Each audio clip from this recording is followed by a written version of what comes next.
Hello everyone, guys. Some people might be wondering what we have on this table this evening. Guys, sometimes you need to change some kind of recipes which you've never prepared before. Although some people have known this, but they feel like it's somehow difficult to prepare due to that, it's not a regular kind of recipe. But I tell you guys, before you do this, kindly prepare everything ahead so that when you want to proceed cooking, it's not gonna be too difficult. So what is that we have on this table? We have green bean, which come in a can or tin can like this, and like carrots, they all comes in tin.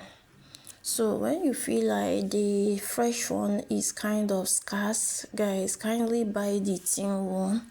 But I urge you, whenever you pick up the tin one, kindly make sure you cook them very well. You fry it in order fire to touch it, because it has already made in that can, in that tin. So what we gonna do now, for those that are not craving buying the tin one, sometimes the fresh one will be scarce.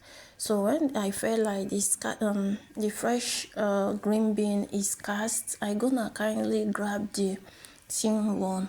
So to show you that people are also eating the tin one. So that's it. So what you get to do, for you to make sure you cooked it very well before eating it.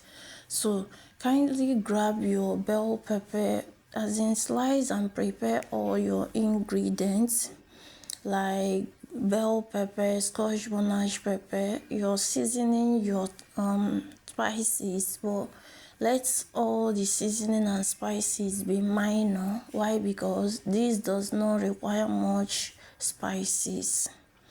Okay, when you are done, guys, transfer your pan to the gas. Add a little bit oil, sun oil or olive oil. Guys, pour your bell pepper, sliced onions, bell pepper and scotch bonnet pepper.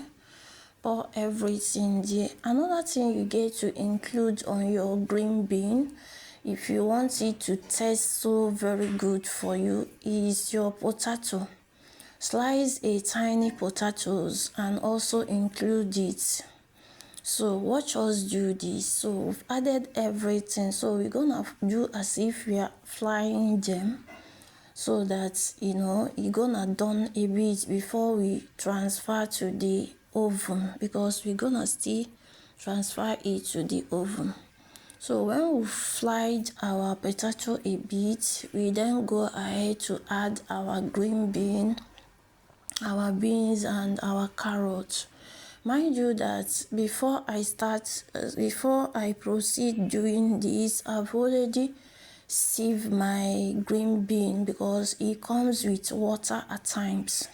So make sure you remove the old water, wash it with the new water, keep it in a sieve to remove the water, to get rid of the water. So when it's dry, then start frying. So we're gonna fry this a little bit to make sure it cooked on the fry before we're gonna put to the oven as well. So guys, kindly learn another technique get to use to be cooking some kind of recipe, especially the ones that are not regular, the one you just learned cooking. So cooking all different calibers of recipe can help you to also add in a lot of recipes on your timetables, and it's gonna also trigger us to know other recipes, other new recipes to prepare. We can't just base only on rice, beans, yam, all those stuffs every day. So here I think I've brought out one recipe here which some people don't know how to prepare. Like, which recipe is that? How to cook potato and aubergine. You know, all these things, when you are cooking them, you are adding more recipes on your timetable, which you don't gonna know. And this will help you not to keep eating one particular recipe all the time. So watch us do this. So the next thing to do, we'll fry it a bit, which is about getting dry. So we're not gonna allow it to get over dry. So what will we do? We've added our epinage vegetable. So we'll transfer to the pan, oven pan. So the next thing to do now is to transfer to the oven, to allow it roast. Do as if it's roasting it a bit. So guys, this really tastes so sweet. So the spices I managed to add here is little maggi, thyme, curry, and salt. That's the list of spices and seasonings I managed to add here. So guys, this is done, and let me know what you think. Thanks for watching.